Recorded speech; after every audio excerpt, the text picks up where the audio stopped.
দেখো ঘরে চাল ডাল নুন তেল কিছুই নেই। নেই তো নেই, আমি আর আনতে পারবো না। আনতে পারবে না মানে? তাহলে বিয়ে করেছিলে কেন?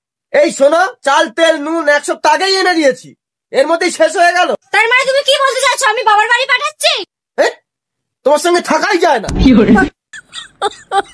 আরে কোথায় যাচ্ছ তুমি? জমের গর্তে মরতে যাচ্ছি। ও মরতে যাচ্ছ, দাঁড়াও দাঁড়াও,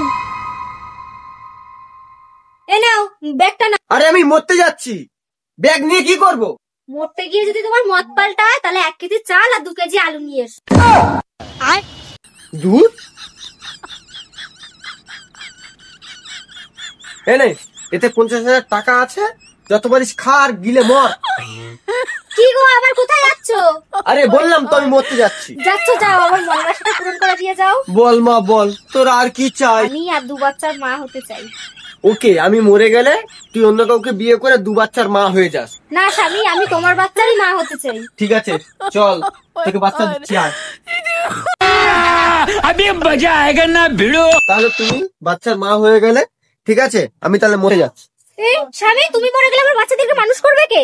আমার 5 বিঘে জমি আছে, জমিগুলো ছেলে মেয়েদের নামে লিখে দিও। স্বামী ছেলেরা একদিন বড় হবে, আমি একদিন বুড়ি হব, ছেলেমেয়েরা তখন কি আমায় দেখবে? আমার কি হবে তখন? ঠিক আছে বলো, তোমাকে আর কি দিলে তুমি খুশি হবে? শুধু সারা জীবন আমার পাশে থেকে যাও। ওকে, থেকে গেলাম।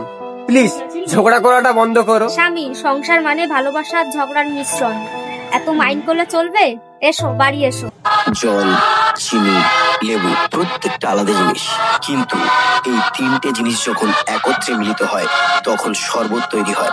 তাই আমাদের সংসারে প্রত্যেকটা আলাদা আলাদা জিনিসকে একত্রিত করলে একটা সুখের সংসার সৃষ্টি হয়, তারই নাম মায়ার সংসার।